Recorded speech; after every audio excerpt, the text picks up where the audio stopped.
حضرت عمر رضی الله تعالی عنه فرمودگی بوده که خودتون حساب کنه پیش از اون که حساب میشه.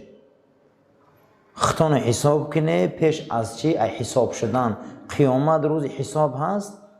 در قرآن یک نام قیامت یوم الحساب است. روزی چی بوده؟ حساب. ما چیکار کنیم که خودمون حساب کنیم؟ انسان باید فکر کنه امروز که حساب کتابش چخیل می شود. مراقبه یک کار از عقبش چیکار میکنی؟ میگردی،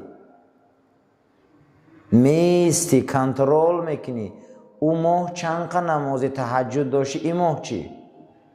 او ماه چند قدر روزه نفل داشتی، این ماه چی؟ او ماه چند پاره خواندی قرآن، این ماه چی؟ ماه گذشته چند قدر کار خیر و ثواب کردی، این ماه چی؟ این سالت از او سالت چی خیلی هست؟ این هفتت از این هفتت چی خیلی هست؟ همین علم تربیت میگفتن در اسلام. ما همین دومده بودیم. این بزرگ گفته است که اگر روز تر تعریف کردن، اینم در این مسئله خیلی نزدیک است، اگر روز تعریف کردن تر هیچ محل خرساندی نکن. یک اثر تعریف میکنه خرساندی نکن. و اگر روز تر تنقید کردن هیچ محل بی‌توبی و بی‌قراری نکن. زیرا این که آنچه درباره تو گفتیان اندیشه کن. اگر دیدی که آنچه که در تو هست مردم گفتیان اندیشه کن، خیلی چیزی خوبه. از همه مصیبتی بد همینه که تو از چشم خدا غلطی. ای چشم مردم نه، ای چشم کی غلطی؟ خدا غلطی. امروز این مردم در حق خدا هم گپ میکنه، در حق رسول هم گپ میکنه. با بایمید گپی مردم زیغ میشی. هیچ مال برای این زیغ نکه. اندیشه کن که همون چیزی که ترا تعریف و تنقید میکنن، اندیشه کن که همون داتا هست یا نه. از همه مصیبتی بعد همون مصیبت بود است که گفته از این علمای بزرگ در کتابش که تو ای چشم خدا غلطی. انا این مصیبت های به سببی خشمناک میشی در آن کاری که در حقت هست. بسیاری انسان ها را حقیقت هم میگه که قهرشان میکنه. یکم مصیبت گفته همین است که تو ای چشم خدا غلطی. دویم مصیبت همین بوده که تو در حقیقت هم میگه تو خشمناک میشه، قهرت میکنه. آدم ده که حقیقت گوی قهرش کنه که همین بوده مصیبت. کمبودیش اسلام میکنی قدی جنجال میبرداره. بسیاری انسان ها رو نصیحت میکنی سرخ میشن. انا این گفته مصیبت های بزرگترین مصیبت در انسان انا همینه که آدم من ای چشم مردم میغلطم گفته حقیقت قبول نمیکنه. انسان ها ای چشم مردم میغلطم در نزد مردم شرمنده میشم گفتن، همین خیل میترسن تا بس گفتن، همین خیل ای خدا نمیترسن که در نزد خدا خور و ذلیلم. انا این مصیبت های گفته. از همه مصیبتی بعد از درگاه خدا غلطیدن، این انمی مصیبت بوده که من در چشم مردم شرمنده نشوم، در پیش مردم شرمنده نشوم گفته حق پنهان میکنی، حقیقت را که میگن قبول نمیکنی. از همه مصیبتی بعد همین بوده که از خلق خدا شرمنده میشی و میترسی. ای خالق آفرندت هیچ محل پروا نداری، شرمندگی پروا نمیکنی. این مصیبت بوده. اگر روز تر سرزنش کنن، روز تر تنقید کنن، اگر همون کار در تو نباشه و همه تهمت نامه و همه عیب نامه باشه که هیچ به تو مربوط نیست، گفته اینه برای خود خوب قبول کن که چه خدا ثوابی داده تا. چرا؟ زیرا که ثوابی بیرنج به دست آوردی. برای آن که سفیان ثوری روز بازار در آمد، گفتن سفیان در یک مجلس نشستیم، هی وصفت کردند. گفتن چی وصف؟ وصفت همین بود. گفت که همین انسان یک عیبی تو را گفتن، یک کمبودی تو را گفتن. همین گپ شنیدم برابر میگه حضرت رفت و یک سبد خرما خرید. خونی همون انسان ها رفت دری همون ها را کوفت اونها برو آمدن گفت سبدای خرما را هر دشت داد. گفتن چی برای ما این کار را کردی؟ گفت دین خیلی گناه ما پشت کرده و ثواباتو نگرفتم. یک انسان عیب تره میگه خرسان نشو، تو ثوابی را برنج به دست آوردی. در حق ما یک گپ میگن، در حق ما یک کار میمونن یا صحبت میکنن، در ما رابطه ندارن که ممو تهمت عیب ما را میکنن، همون واقعیت ندارن. گفته خرسان شو که ثواب کلان نیافتی، ای ثواب گرفتی نه، زیرا که فردا عیبایت را پشت میکنه، تو ثوابای او را پشت میکنی برنج.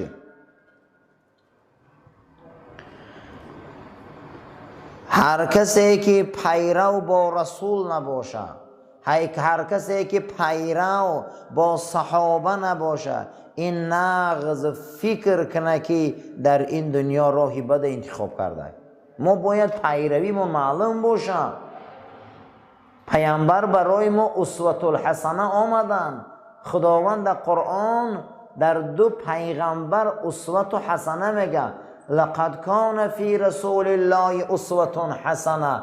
این پیغمبر برای شما نمونه زندگی ای بشریت بیای کپی زندگی را از پیغمبر من محمد گیری صلی الله علیه و سلم. میخوای که کپی زندگی گیری؟ من امروز ورقا را میبری چیکار میکنی؟ کپی میکنی. میگه تو میخوایی که در این دنیا سربلند شوی، من برای تو نمونه زندگی میگه پیامبر آخر آوردم، زندگی ایره کپی که کپی زندگی اینقدر زندگی که تا اینکه فردا پشیمان نشوی، حسابت آسان شود. اگر تمام همشهر و همدههات به تو زید براین، تو را قبول نکنن، در حق تو گوان تو مردی بدی هستی، سخنای اونها تو را غمگین نسازد. اگر گوین تو مردی خوبی هستی، سخنای او تو را خرسان نکنن. تو میخوایی که خط سنجی که آدمی خوبی بدی، رو گفته با قرآن خط سنج. تعریف مردم گوش نکن، تنقید مردم گوش نکن، تو خط به قرآن سنج. قرآن قدری سنجیدی دیدی، آن چیزی که قرآن گفت به او تو راستی، آن چیزی که قرآن گفت تو به او راست نیستی، انا همین حالت ده به خرسان شو. کی خشه به قرآن سنجیده؟ تمام دنیا زیدت برایت، تو خط به قرآن سنج. تمام قرآن دنیا زیدت نبرایه، با خط به قرآن سنج. انمو وقت قرآن معلوم میکنه که تو چه خیلی آدمی، نه مردم. این دنیا ده بسیار آدم ها را انتخاب دروغ میکنن، انتخاب دروغ میکنن. اگر باور کنید در کارم شد به زوری انتخاب میشن، به هزار نیرنگا انتخاب میشن. لیکن این شخصیت ابن خلدون در کتابش آورده که فرزندی آدم، تو روخته به قرآن سنج، قرآن تو را چی بها میتیه؟ ما هر یک تمام یگان بار خمون به قرآن حساب کتاب کردیم، یگان بار فهمیدیم بگذارم همه دنیا عیب ما را گوه، نه که ما خمون باید به قرآن سنج مخی. چند قدر حالی قرآن تفسیر شده؟ هیچی. چند قدر حال ما قرآن فهمیدیم؟ هیچی. چند قدر قرآن در زندگی ما آمده؟ هیچی. به تعریف مردم گفته خرسان نشوی، به تنقید مردم زیق نشوی، خطانه به قرآن سنجی که قرآن ما را حساب کتاب کنه، قرآن ما را حساب کتاب کنه. لقد کان فی رسول الله اسوة حسنه لمن کان یرجو الله. کی میخواه که فردا امید کنه خدا را بینه؟ کدام انسان من همی زمین ده میگه من فردا خدا را بینم؟ کی میخواه که فردا رحمت الله را بینه؟ کی میخواه که فردا با این چشم خدا را بینه؟ میگه میخواهی؟ میگه کاپی زندگی حبیبی من اگر زندگی که میبینی اساسش این کپرک، میگه کپرک جناب پیغمبر بده. ما خمانه باید حساب کنیم، کتاب کنیم. هیچ قرآن در زندگی ما حال تفسیر نشده باور کنیم. این دنیا دا برنامه های غلط، رفیقی غلط، دوستی غلط، شیشتنهای غلط به معنیگی ها خیلی ما را کج کرد، خیلی ما را از رمکاب رو آورد، خیلی ما را از جهان انسانیت همه ما دور کرد. خیرت که این منبر بده، خیرت که این رسول الله بده، خیرت که این آیین شریعت بده، این بدنی بدبوی ما را این شست و شو کرده ما را تازه میکرده. هیچ محل گفته زیق نشوه که ما را تنقید میکنن، هیچ محل خرسند هم نشوه که ما را تعریف میکنن. چی با شما گفته خودتان در قرآن سنجی، قرآن هر یک آدم خوش سنجه، هر انسان باید خوش به قرآن سنجه. آیا چند قدر سنجیدیم هممون؟ هیچی. نه زنداریمون قرآنی های، نه معرکه داریمون قرآنی های، نه شیشتنامون قرآنی های، نه لباسامون قرآنی های، نه گودک داریمون قرآنی های، نه همسایه داریمون قرآنی های، نه جامعه داریمون قرآنی های. این محور زندگی را ابن خلدون از این نقطه نظر دیده، گفته بین که کجای قرآن در خطا آمده است خطا راست کن، کجاش در راست آمده استی خشاع به حالت. چی روزی خرسندی داری؟ زیرا که درباره تو چی گفته شد و برای تو چی زیان رساندن نرساندن، اما از قرآن تو جدا بدی، از قرآن دور بدی، از قرآن فهمیدی خیلی دور ماندی، دان که خیلی فریب خورده ای. فریب خورده ها کیا بدیم؟ کسایی که ای قرآن دور بدیم. کی در همین دنیا فریب خورده بوده؟ گمان نکنه که در این دنیا پول مون فریب کردن، مال مون فریب کردن، این آن. فریب خورده ها در شریعت ما کسایی بدیم که قرآن قد زندگی نکردیم. وای بر حالشان فردا انگوشت میگزن که دیگه دیر میشه و میگه در همون روز که کاش که فلانی را رفیق نمیگرفت که من ایرا دور کرد، لقد اضلنی میگفتن فلانی قد نمیششم که بدبخت من گمراه کرد. برای نه همین محور زندگی، اساسی زندگی حیات ما این قرآن بوده است که با قرآن خودمون سنجیم. هممون خود با قرآن خودمون سنجیم. محاسبه حضرت عمر گفتن پیش از حساب شدن خودتان حساب کنی. عادی ترین اکنون انسان ها بخشان یا ورق دفتر داشتیان، عادی ترین محکمه ها بخشان سود و عدالت سودی داشتیان. خدا با این قدر بزرگیش نمی نویسه، خدا با این قدر بزرگیش حساب و کتاب نمیکنه، خدا با این قدر بزرگیش محکمه نداره. به هیچ مورد خدا خلق کرده.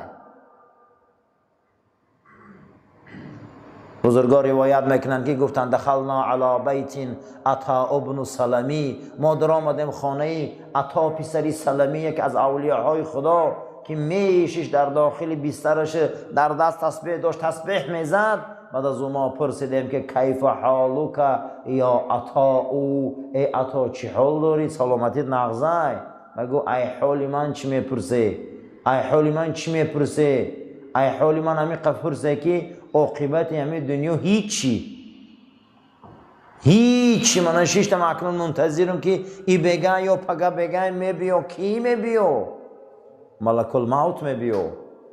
و از همه و از بین میله قبر، از همه و از بین میله سوالای اونها، برزخ، درازی زمین قیامت، پیشگاه خدا خستن، گذشتن صراط. می ترسم حساب الهی، می ترسم حساب الهی. بسیاری مادم ولی مرگ به هر چیزی شوخی میتوبه.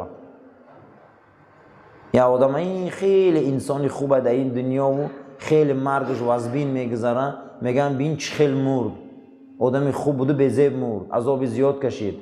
آخه مرگ این حالت روحیه نه جسمی، و ما روحی او رو نمیدونیم چه خیلی گذشت. هیچ کس نمیدونه که وای در این دنیا ما جسمی او را دیدیم که این قبل بیمار شده کسل شد، ما روحی او را نمیدونیم. این مرگ اصلا حالت روحی است.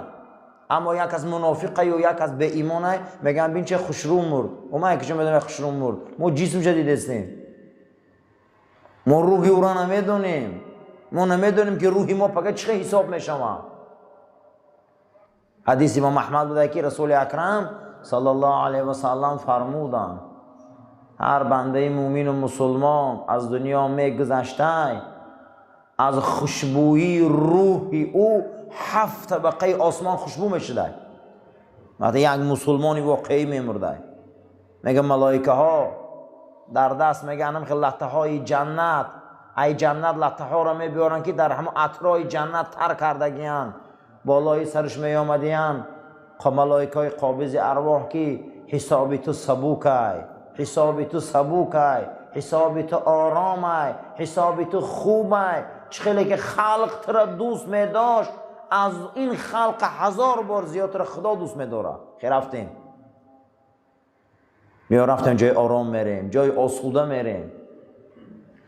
همون روحی نازنین میگه در همون لطه های خوشبو میپیچانن، 7 دری آسمان هوی میشه و میگه از بوی خوش همین عطر جنت و همون مرنده تمام ملائک آسمان راحت میکرده است. و حالت روحی مردن و جسم عمیل نتیم. این خیلی نگویم که آدمی بد بوده خوشرو مرد، ما روحی همون را میبینیم، جسمی همون را میبینیم، بها میتیم و جسم خاک میشه. ملائکه می آمده هستن آدمی مسلمان را میگفتن تو حساب خوب داری، حساب نغزه، خیلی بیا رفتیم، خیلی بیا خوش آمدی. حتی در روایت امام طبرانی آمده بوده که رسول اکرم صلی الله علیه و سلم گفتن روحی شهدای بدر و احد هر نماز عصر تماشای جنت الفردوس می روند، بعد از اون می بیایند در قفسای یاقوت و زمرد در آمده خوابی راحت میکنند. هر روز روحی شهدای بدر و احد بالای چی می رفتن؟ جنت تماشا می رفتن. ما در این دنیا بدن این دنیای فانی را داریم، با ما میمریم بدنی برزخی پیدا میکنیم که او دیگه بدن های، او یک بدنی هست که آرام، او یک بدنی هست که مثل نور روشن زیبا مثل پرنده پرواز میکنه. در یک میجه زدن اونها این دنیا را طی میکنن، در یک میجه زدن اونها جنت تماشا میرن. این حدیث های فراوان در رسول اکرم فرمودن که روح شهدای بدر و احد هر نماز عصر تماشای جنت داده میشوند، برای که حساباشون چیه؟ خیلی سبکه. و اما من اوتی کتابه بیمینه، روز قیامت اگر نامه اعمال را در دست راست ایان کو فسوف یحاسب حسابا یسیرا، چی در آینده حسابی سبوک هست. روز قیامت نامه های اعمال می آوردن میگفتن در دست راستاشون ته، کسی به دست راست میگرفته الله میگه حسابای اینو سبوکه. فسوف یحاسب، اکنون در آینده حساب اینا سبوکه. حساب یسیرا یسر، خیلی سبک حساب دارن. و ینقلب الی اهله مسرورا، اینها هم نامه اعمال میگرفتن که مهر جنت زدگی طرفی خیش و تبار و شناساشان میدویدن که ما خلاص خوردیم. چخیلی که روز یک دکمنت میره ایمون اکوشک اگ میتیان تا دویده بیرون میبره که من دکمنت مگرفتم. جنت هم روز قیامت همون بوده است. وقتی در آمدن همین مهر جنت که میزدیان که سبوک حساب میگه همین نعرزده میامده که من خلاص خوردم. این محاسبه میگیم، این حساب. هر یک تماخمون حساب کنیم پیش از آنه که حساب میشیم. خدا حساب داره یا نه؟ البته حساب داره. 5 یک کس میپرسیم این قین نعمت ها را داده، این نفس داده، این قدر نعمت های را داده الله جل و علا شان، و این حساب باید داشته باشه. ما خودمون باید حساب کنیم، حساب کنیم که چیکار کرده گشت هستیم، حساب کنیم که با کدام کارهای امروز گرفتاریم.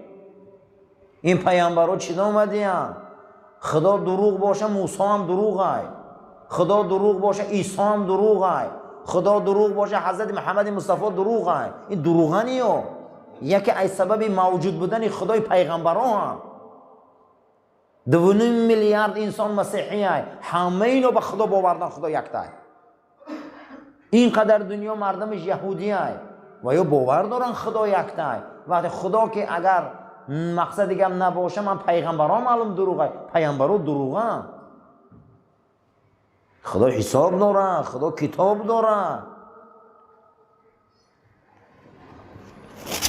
چگونه که در علم ها مقصد ابن سینا میبیارن، ابن سینا گفتن که اول چیزه پیدا میشه یا نام چیزه. گفته اول چیزه پیدا میشه به نامش میمونن. وقتی خدا که گفتن معلوم ده که همه پیدا که خداش گفتن آخی. همه یه چیزی ریوه که نباشه و نام مونده باشن شد. هم خیلی چیزه میوی در دنیا. باشه همه نباشه و نامش مونن. معلومه که همه هسته که نامش میمونن. وقتی خدا که گفته معلومه همه خیلی نور، همه خیلی نیروی دستنکاره که ما را خلق کرده، اداره کرده، ما را هم رحمت داده، هم غضب داده، حسابمون میکنه، مراقبه خفمون میگرده. و خدا میگن یگان چیزی را ما در دنیا یابیم که خودش نباشه نامش باشه نیست. اختراعش میکنن، اثباتش میکنن، در عمل میمونن، تطبیقش میکنن، به نامش میمونن. وقتی که خدا که بوده به هسته نیروی الهی، وقتی که ملائکه این هسته نیرو، جین هسته نیرو، ارواح هسته نیرو، اول او هسته و خبر نامش میمونه. دیگری از این مراقبه میگن، کنترل کردن. از قفای هر یک چیز ما میگردیم و کنترل میکنیم. از قفای هر یک چیز باید انسان چیکار کنه؟ کنترل کنه. حضرت عبدالله ابن عمر پرسیدن که حضرت یک نصیحت ممکن که تا آخر عمرمونه همین نصیحت شما را گوش کنیم برای حساب و برای کتاب و برای همین مقصد مراقبه و کنترل کردن خودمان. یک نصیحت ممکن که همین نصیحت تا گوش کنیم برای ما یک سرمشق زندگی باشه. حضرت میگه سکوت کردن، گفتن الم یعلم بان الله یرا. همین آیت خوندن. الم یعلم بان الله یرا. تو میخوای نمیخوای باید تو را دیده است. همین آیه مبارکه را خوندن. میگه گفتن یا نصیحت کن که تا آخر عمر مون از زیاد مونم رویا. گو الم یعلم بان الله یرا. تو میخوای نمیخوای او تو را میبینه. تو میخوای نمیخوای تو را دیده است. قسم به خدا در بیچه هویی که ما را نظارت داره، در بیچه هویی که ما را نوار میگیره، ما را رسم میگیره، ما را پرونده میکنه. قسم به خدا با نیروی خودش این کارا میکنه. ما غافل نباشیم. اینا مراقبه میگن. وقتی که آدم باید خش حساب کتاب کنه از دم کاراش گرده، پیش از آنه که او را حساب کتاب میکنه قفای کاراش میگردن. انا همینه آیین خدا. امروز درس اخلاق من، درس تربیت من همین بود. معاذ ابن جبل حضرت پرسیدن که حضرت چیکار کنیم؟ گفت نفس شما کل جملی رنگ شتره. گفت شتره ای دمش قپه خوبه، یا ای پای عقیفش قپه خوبه، یا ای پای پیشش قپه خوبه دستش، یا ای لجامش. گفتن حضرت ای لجامش. و ای لجامش که خوب باشه گفت همین لجام شما حسابتونه، لجام شما قفای کاراتون گشتنه. خطا نگو همین کار ای لجامش قبه خوبه. ای دمی شتر قبه دیگو که شما کشیده بردن میگیره. ای پای عقیف شتر کشه قبه گوش شما کشیده بردن میگیره. نفساتون خطا لجام کنه، لجام کنه. ای لجام قبه چیزی را اسب ای دمش کشروی داره میکنه ای لجامش. باید نفسمون لجام کنیم. انا مو حساب کتاب بده، لجام ما حساب بده، لجام ما کتاب بده. کسی حساب و کتاب نداره وای اسب ای دمش قبه رفته است. وای ما را غارده میبره و ما را کجای بخوابردن میگیره. او چه نفسی ما.